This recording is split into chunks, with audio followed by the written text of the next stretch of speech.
Mga kapuso, usap-usapan pa rin ngayon ang viral na pagkawala ng isang bride-to-be sa Quezon City matapos lang daw lumabas para sana bumili ng sapatos noong nakaraang linggo. Sa latest development ng investigasyon, ang mismong fiancé ng nawawalang bride-to-be itinuturing ng person of interest ng pulisya. Hindi naman daw ito nanganganog ang suspect na siya sa pagkawala ng kanyang kasintahan ayon sa Quezon City Police District. Pag-usapan natin yan, Ask Me, Ask Attorney Gabby.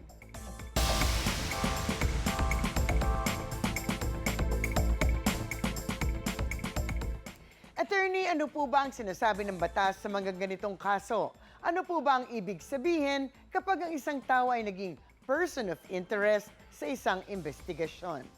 Well, to be clear, yung term na person of interest ay hindi isang legal term.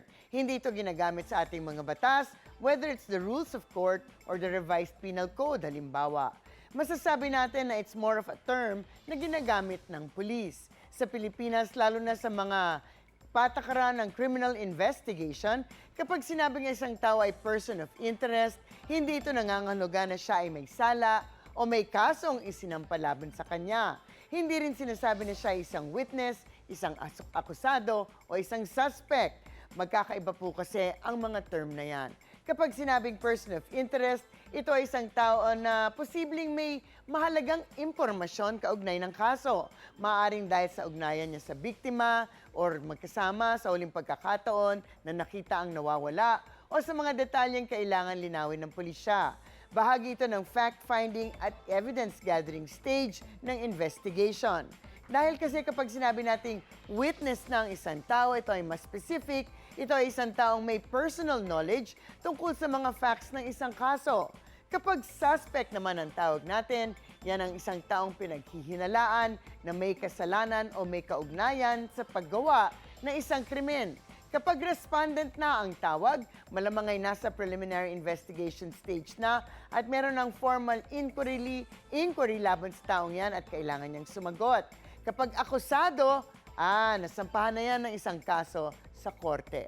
Mahalagang tandaan na sa ilalim ng ating Constitution, may presumption of innocence ang bawat tao.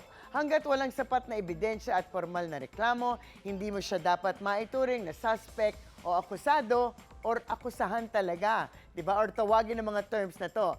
Dagdag pa rito, ayon sa Rules on Criminal Procedure, hindi maaaring ikulong, arestuin o kasuhan ng isang tao nang walang probable cause. Kaya pag sinabing person of interest pa lamang, nag-iimbestiga pa lamang po, wala pa po tayong inaakusahan. Kailangan natin maging maingat dahil involved ang reputasyon ng isang tao. Hindi natin dapat akusahan o husgahan ng isang tao, lalo na kung ito ay sa media o sa internet. Baka magkaroon ng trial by publicity na baka naman hindi fair para sa isang tao. Sa mga usaping batas, bibigyan po nating linaw yan para sa kapayapaan ng pag-iisip. Huwag magdalawang isip. Ask me, ask Attorney Gabby. Ikaw, hindi ka pa nakasubscribe sa GMA Public Affairs YouTube channel? Bakit? Mag-subscribe ka na, dali na, para laging una ka sa mga latest kwento at balita. I-follow mo na rin ang official social media pages ng Unang Hirit. Salamat, Kapuso.